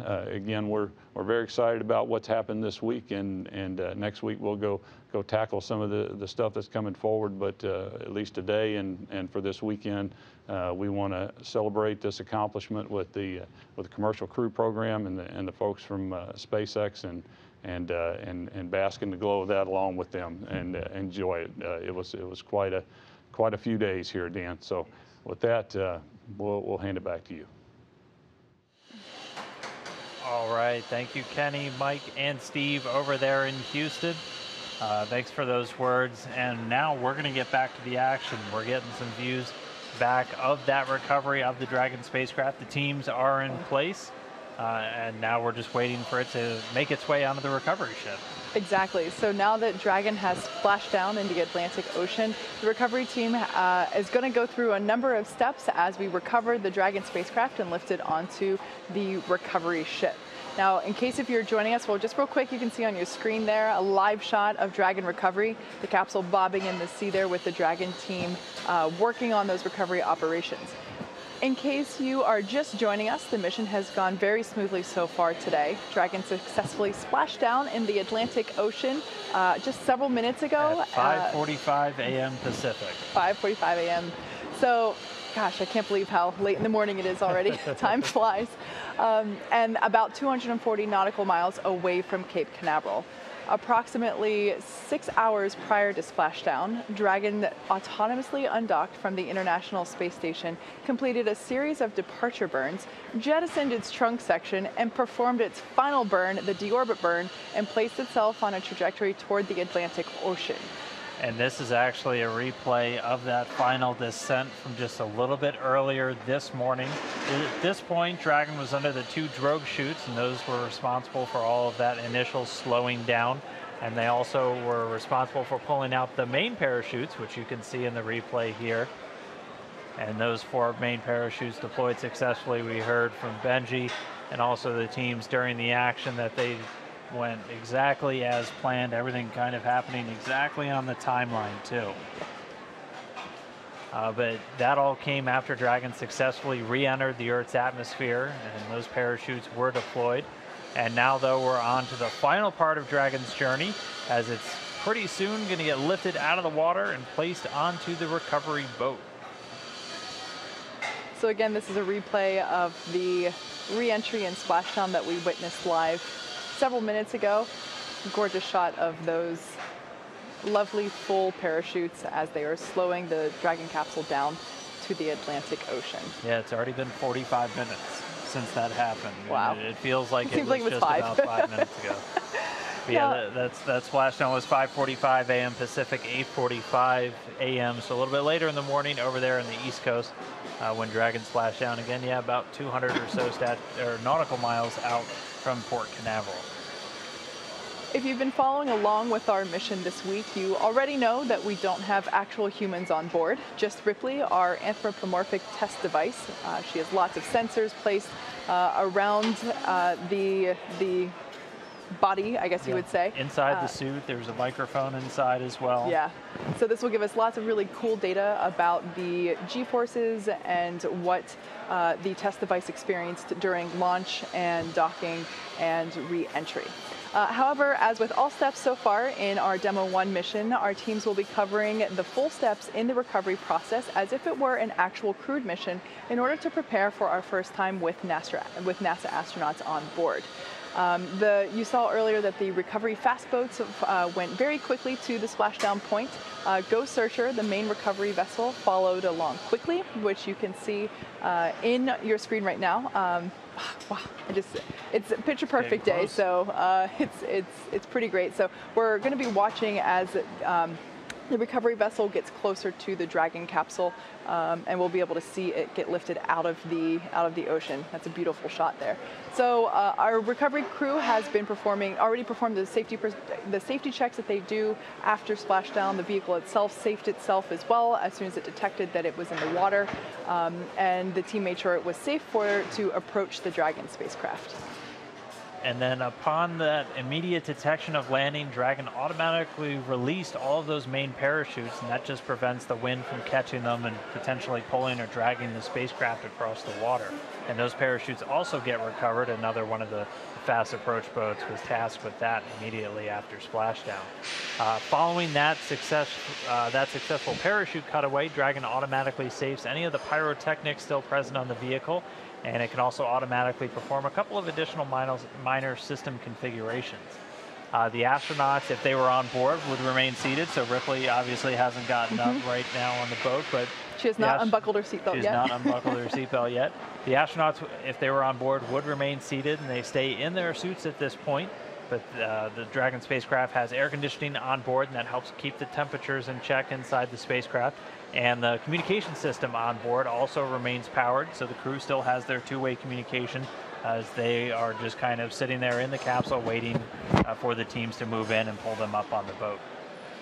If I were an astronaut inside the capsule right now, I would imagine this point to be kind of like when you're going through a car wash.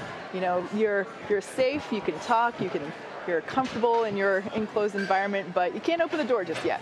There's a lot of water. Yeah. Now it took a little bit over 10 minutes for the recovery to complete their safety checks, and they completed their preparation activities. And right now, as we can see, they are making progress toward being able to lift Dragon up and onto the recovery vessel. As part of the preparation for this lift, we saw earlier that a member of the recovery team actually climbed on top of the capsule, and that was in order to attach the Dragon's hoist rings and connect the lifting line. So a lot of physical requirements for that particular role. I probably would not be able to do it. I'd fall right off most likely. But it's really cool to be able to see our recovery team who has been practicing live in action here with these beautiful shots from the Atlantic Ocean.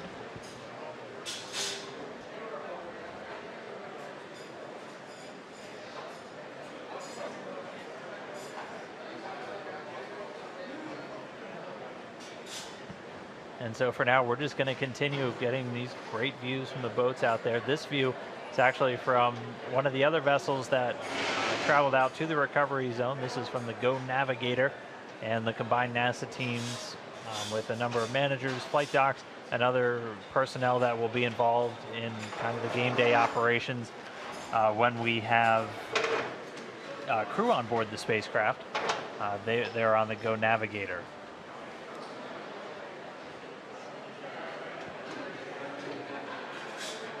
Like we've mentioned before, the ship that you see there is fully equipped for medical checkouts. If we did have astronauts on board Dragon today, as soon as they egress from the side hatch, they would be taken into the medical quarters and given a medical examination just to make sure that everything is good and everyone's in good health. There's a helicopter pad on top of it. Additionally, due to unpredictable sea conditions whenever we splash down, it might take the crew a couple days to get out and back from the splashdown point, and so the ship is also capable of housing the recovery crew for a couple of weeks realistically if absolutely necessary.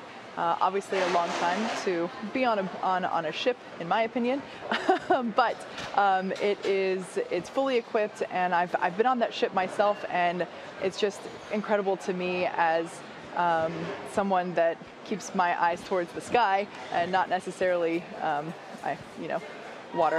ocean sickness. It's just incredible to me that we're able to have a vessel like this in our fleet, really. When you think of the full encapsulation of what a mission requires, it's not just going up, it's coming back down and back onto land safely as well. And this vessel is a great example of how we're able to do that.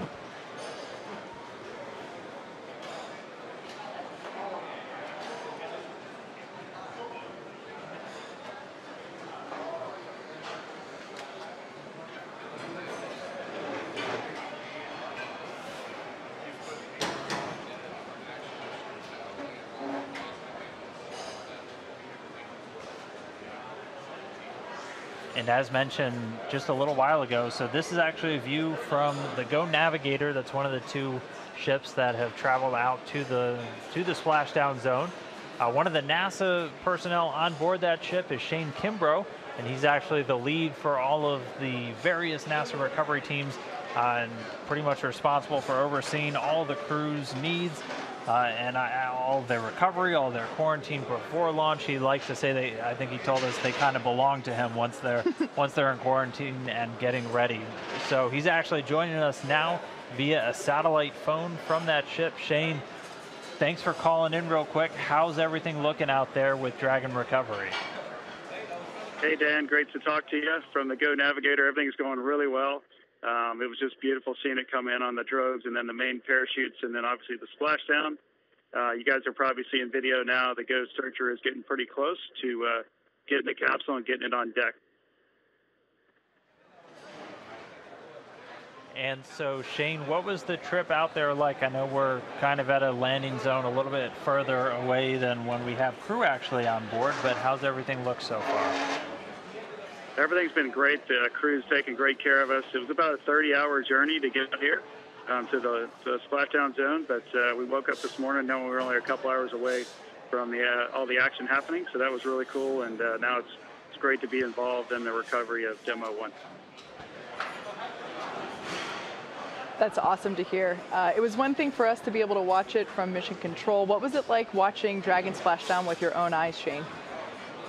Absolutely incredible. I mean, there was a lot of excitement building on the boat, you know, the 30 minutes or so prior to entry, and then once, you know, one person saw the drogues open, everybody's yelling and pointing and all excited. So it was really, really neat. And from our perspective, it looked absolutely perfect. I'm not sure what the data will show otherwise, but it looked really amazing. We have a beautiful day out here, very calm seas, and couldn't ask for better weather.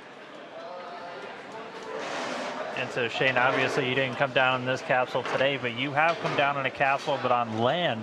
What's this experience being out on the ocean been like? How does that really compare from when you touched down over in Kazakhstan?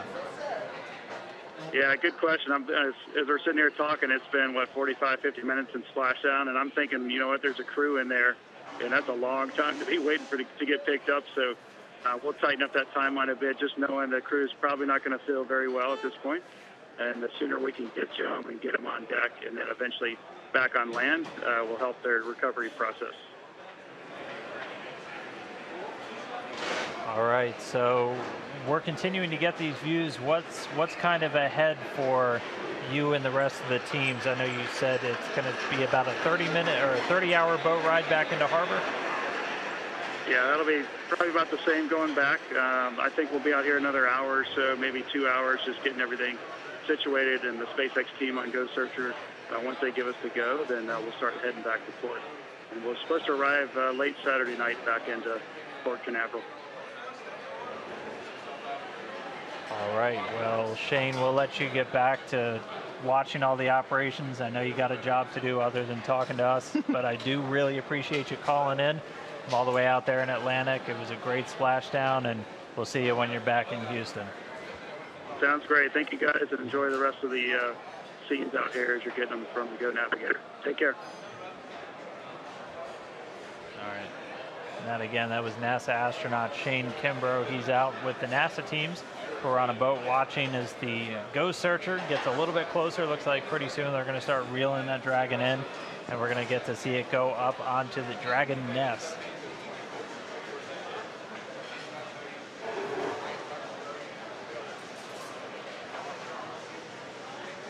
So you saw a couple of seconds ago the shot on your screen of the back of the boat itself. That is the cradle that you saw. That's what we've been referring to as the nest.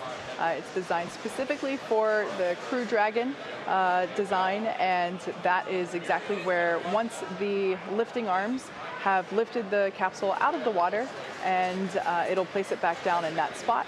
And then that is basically where, if there were astronauts on board, that is the position in which they would be egressing from out of the capsule. Looks like we're getting closer and closer to the capsule. And it should be in range soon. As we've talked about, it's expected to be about an hour or a little bit less post splashdown for the capsule to be back up on the boat. And as you kind of heard Shane talk about, really you just want to try and get the crew out of there and in a more stable environment as quickly as possible, and then you can actually start take the boat and start heading back into port. And if you missed some of the data earlier in the show, they are a little over 200 nautical miles out to sea right now, which is why we were hearing it's going to take them about 30 hours to come back in. Once we have crew on board, that's not going to be the case. They're going to be in much closer to land, within about 20 or 24 nautical miles, and so that gives you the option to be back at shore in just a couple of hours. But as Kate pointed out earlier, there is a helipad on that boat. So if for any reason they needed to get the crew back much quicker, they could actually airlift them out and then bring them right back to dry land there in Florida. But the gap continuing to close.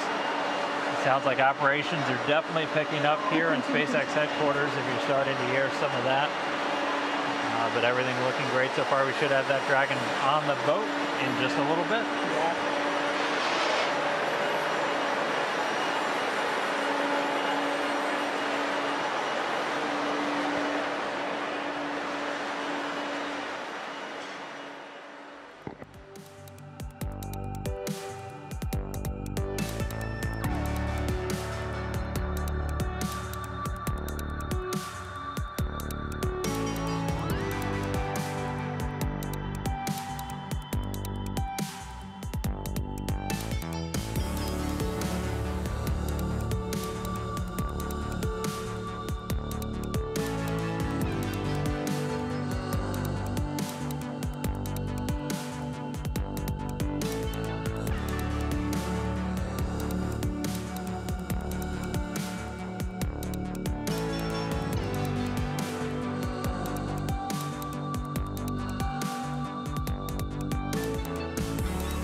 Continuing to watch Dragon's recovery. At this point, the teams have already lowered the vessel's hydraulic lift mechanism down into the water as they're getting ready to bring that Dragon spacecraft up into the on-deck translation system that SpaceX decided to call the Nest.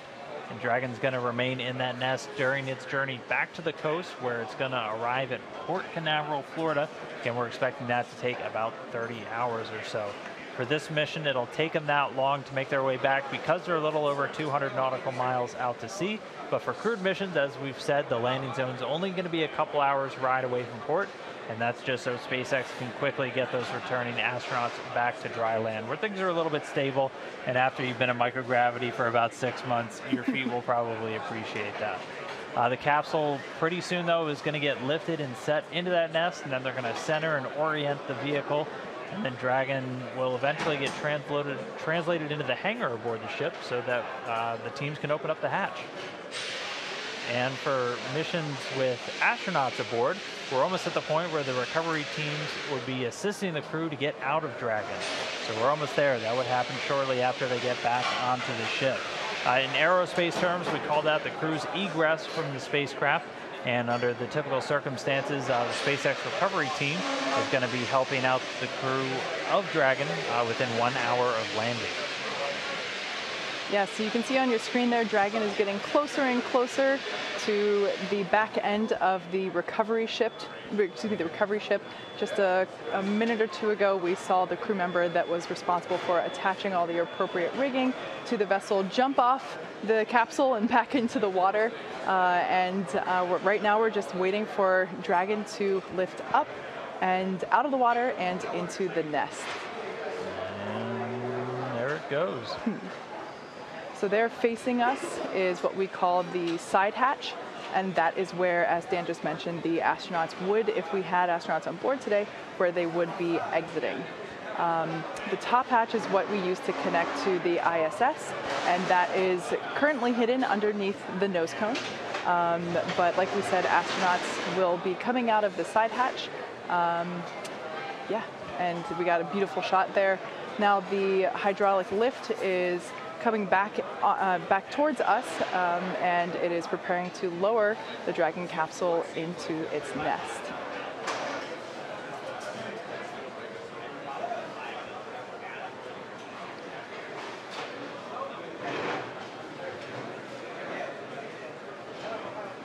Like we said, we are treating this demonstration mission with the recovery operations as if there were actual astronauts on board.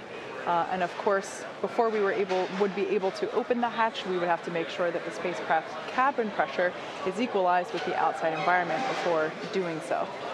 So once Dragon is seated, and you can hear some cheers behind me as the remaining folks that we have here on the SpaceX team outside of Mission Control are cheering with the placement of Dragon into the nest there, as you can see.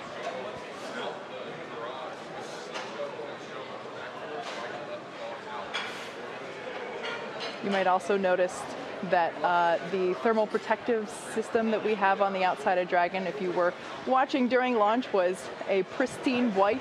Of course, upon re-entry, like we mentioned before, there was plasma, of course, as it re-entered through Earth's atmosphere. So we have a lovely toasted marshmallow there sitting in the nest of our recovery ship, which is, I just think it's such a cool view now that we're bringing the Dragon down, and we are obviously recovering our rockets, and it's just really cool to see that evidence of return back to Earth is really wonderful. Yeah, and we had fantastic luck with the weather today. The sea states were relatively calm by all reports, only a couple of clouds dotting the sky. Had great views of Dragon all the way down under its parachutes, even before its parachutes. We saw it just after that entry interface, and we were getting some really cool views from the WB-57 airplane. But with Dragon back on the boat, that's about it for us. We're just now at about the end of this mission. So at this point, as we had talked about, the recovery personnel would assist in the astronauts getting out of Dragon, and those medical teams would be standing by, and there's medical evaluation rooms on board. But no people on board. Ripley won't need a medical exam, but they will be getting all of the data back from the sensors placed around Ripley, that anthropomorphic test device. on board as they get all of the different G-forces that Dragon was exposed to, the sound environment, everything that the crew would experience, Ripley just experienced. But this mission started just about 6 days ago with that early morning launch on March 2nd. We had a successful approach and docking to the International Space Station, did all of the demonstrations as expected for the mission. It was docked for the last 5 days. They tested Dragon's communications and power systems with the space station. They unloaded about 400 pounds of cargo and loaded 300 pounds of cargo back on. We had that undocking just a couple of hours ago, a successful re-entry, 4 great parachutes, and a splashdown in the Atlantic Ocean at 8:45 a.m. Eastern Time, 5:45 a.m. for us over here on the Pacific Coast. So it was really a fantastic mission. It's been a huge honor for me to be out here at Hawthorne to share this with everybody and to share it with my SpaceX counterparts out here. A successful mission, the first successful test flight of NASA's Commercial Crew Program to the International Space Station. Yeah. So as Dan said, it's been an incredible honor to share this mission with the public. All the teams are incredibly thrilled with the success of this demonstration mission, which of course paves the way for our first crewed flight later this year. Be sure to follow along with SpaceX and NASA on our social media for updates and next steps on the Commercial Crew Program. Until next time, see you then.